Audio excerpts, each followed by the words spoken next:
You have seen this man's body more times than you have seen your own neighbor's. Shirt off, arms wide, standing in front of 80,000 people. It has happened so often, it has become a joke. And yet, you have never noticed the strangest thing about it. There is nothing on his skin. Not one line of ink.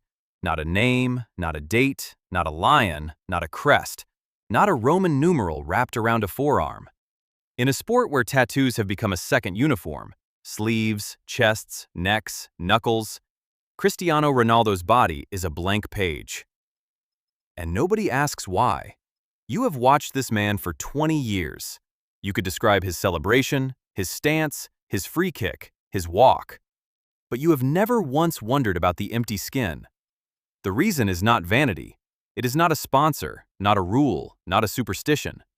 The reason is that somewhere in the world, at any moment, a child might need his blood. Here is the part almost nobody knows. In most countries, if you get a tattoo, you cannot give blood straight afterwards. There is a waiting period, a few weeks in some places, 4 months in England and Spain, the two countries where he spent most of his career. It is a precaution. Fresh ink carries a small risk of infection, and blood banks do not take chances. For almost everyone alive, that waiting period is a footnote, a minor inconvenience on a form you fill in once. For Cristiano Ronaldo, it was a reason to never get a tattoo at all. He said it plainly, in an interview back in 2012.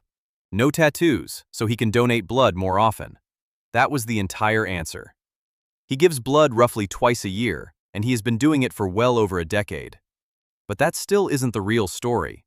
Because the question is not why he donates. The question is why he decided that being available mattered more than anything he could ever have written on his own body. Go back to 2011. Portugal are together on international duty. Somewhere in that squad is Carlos Martins, a midfielder who played alongside Ronaldo for the national team. He is not a superstar. He is not the reason anyone bought a ticket. He is a professional in the middle of a room full of professionals, and he is quietly coming apart. His young son has been diagnosed with leukemia. What a footballer is supposed to do in that moment is nothing. Say something kind, squeeze a shoulder, go back out to training. Instead, the players in that room started registering as bone marrow donors. And one of them was the most famous footballer on earth. Ronaldo signed up. He has said since that donating bone marrow is nothing like people imagine, closer to giving blood than to surgery, and that it does not hurt. He has said he would do it again tomorrow, and he only ever talked about it publicly because he wanted other people to sign up too. And there, hiding inside a question about tattoos, is the twist.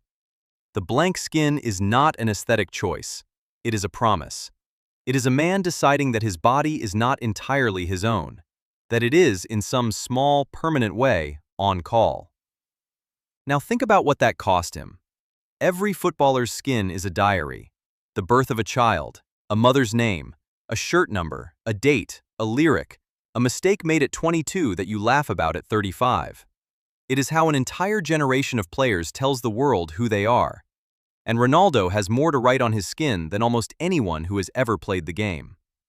5 Ballon d'Or awards, 5 Champions League titles, a European championship, one for a country of 10 million people. More international goals than any man in the history of the sport. And he wrote none of it down. Once you see the pattern, you start seeing it everywhere in his life. In 2011, he auctioned his European Golden Boot. It raised around £1.2 million, and he put the money towards building schools in Gaza. 2 years later, he won the Ballon d'Or, the trophy every player on the planet spends an entire career chasing.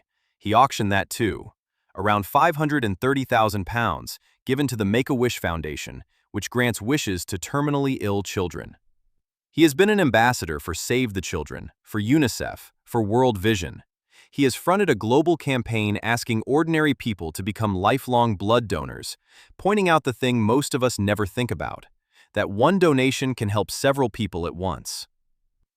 The man the internet calls the most arrogant footballer alive keeps quietly giving away the objects that prove he is the best. And there is a reason his body means something different to him than yours does to you. At 15, Ronaldo was diagnosed with a racing heart, a condition that could have ended the whole story before it started. He had the surgery. He was back in training within days. For most of us, health is a background hum you ignore until it stops. For him, it was something that was nearly taken away in a hospital room before he had played a single professional minute. 4 years later, in 2005, his father died. Dinis Avero was 52. Liver failure after years of alcoholism. Cristiano Ronaldo has never drunk alcohol. Not once. Not at a trophy parade, not at a wedding, not on a beach in the summer. A body he almost lost.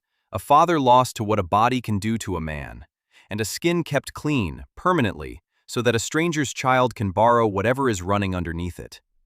At some point it stops being a quirk and starts being a pattern. Which brings you to this summer.